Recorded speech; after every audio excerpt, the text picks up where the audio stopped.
National child protection app এবং dedicated dashboard বর্তমানে 1098 child helpline প্রশংসনীয় কাজ করছে। কিন্তু এর পাশাপাশি যদি আমরা সমন্বিতভাবে মোবাইল অ্যাপ ব্যবস্থা করতে পারি, যেখানে একটা ক্লিক কিংবা ভয়েস কমান্ডের মাধ্যমে ভুক্তভোগী শিশু আপনার কিংবা প্রত্যক্ষদর্শী সরাসরি ভিডিও কিংবা অডিও বার্তা রিপোর্ট আকারে প্রেরণ করতে পারবে। এই রিপোর্ট সরাসরি স্বরাষ্ট্র মন্ত্রণালয় এবং জাতীয় মানবাধিকার কমিশনের সেন্ট্রাল ড্যাশবোর্ডে ট্যাগ করা যেতে পারে, যাতে কোনো মামলা কিংবা কোনো থানা মামলা বা তদন্তের ক্ষেত্রে অবহেলা করতে না পারে। নাম্বার 2, সরকারি বেসরকারি যৌথ উদ্যোগে কমিউনিটি ওয়াচ গ্রুপ খোলা যেতে পারে।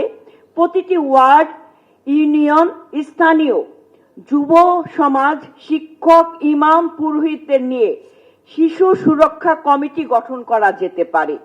তারা শুধু সচেতনতা বাড়াবে না, বরং কোন পরিবার কিংবা প্রতিষ্ঠানে শিশু নির্যাতনের লক্ষণ, যেমন হঠাৎ চুপ হয়ে যাওয়া, শরীরে কোনো আহতের চিহ্ন যদি দেখে, সেক্ষেত্রে সাথে সাথে হস্তক্ষেপ ব্যবস্থা গ্রহণ করতে পারে। 3 নাম্বার, স্কুল কারিকুলামে ডিজিটাল সেফটি এবং হাইজিন বাধ্যতামূলক করার জন্য শারীরিক সুরক্ষা নয়, ডিজিটাল সুরক্ষার বিষয়ে প্রাথমিক বিদ্যালয় থেকে পাঠ্যক্রমে অন্তর্ভুক্ত করা যেতে পারে। কোন লিঙ্কে ক্লিক করা যাবে না, অনলাইনে কার সাথে কথা বলা অনিরাপদ, এই কথাগুলো শিশুদেরকে খেলার ছলে আমাদেরকে শেখাতে হবে। 4 নাম্বার, প্রতিটি থানায় চাইল্ড ফ্রেন্ডলি কর্নার এবং বিশেষায়িত ট্রাইব্যুনাল। একটি নির্যাতিত শিশু যখন থানায় আসে, তখন পুলিশ যেভাবে চিল্লাচিল্লি শুরু করে, জেরা শুরু করে, তখন ওই ভুক্তভোগী শিশু কিন্তু আরো বেশি মানসিক এবং ভয়ের শিকার হয়। তখন সে তার প্রকৃত ঘটনাটা খুলে বলতে পারে না। সেক্ষেত্রে প্রতিটি থানায় একজন নারী পুলিশ কর্মকর্তার অধীনে একটি খেলার ঘর কিংবা চাইল্ড ফ্রেন্ডলি ডেস্ক বাধ্যতামূলক করতে হবে।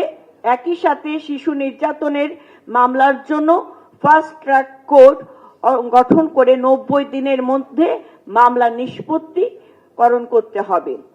সুধী মণ্ডলী, পরিশেষে বলি, আজকের শিশু আগামী দিনের ভবিষ্যৎ। এই স্লোগানটি মুখস্থ বলতে বলতে যেন আমরা মলিন করে ফেলেছি। এই জিনিসগুলো আমাদেরকে অনুধাবন করতে হবে। একটি শিশু যখন নির্যাতিত হয়, তখন কিন্তু শুধু তার শরীর আঘাতপ্রাপ্ত হয় না, একটা আস্ত ভবিষ্যৎ অন্ধকারের দিকে নিক্ষিপ্ত হয়। এটা আমাদেরকে মনে রাখতে হবে।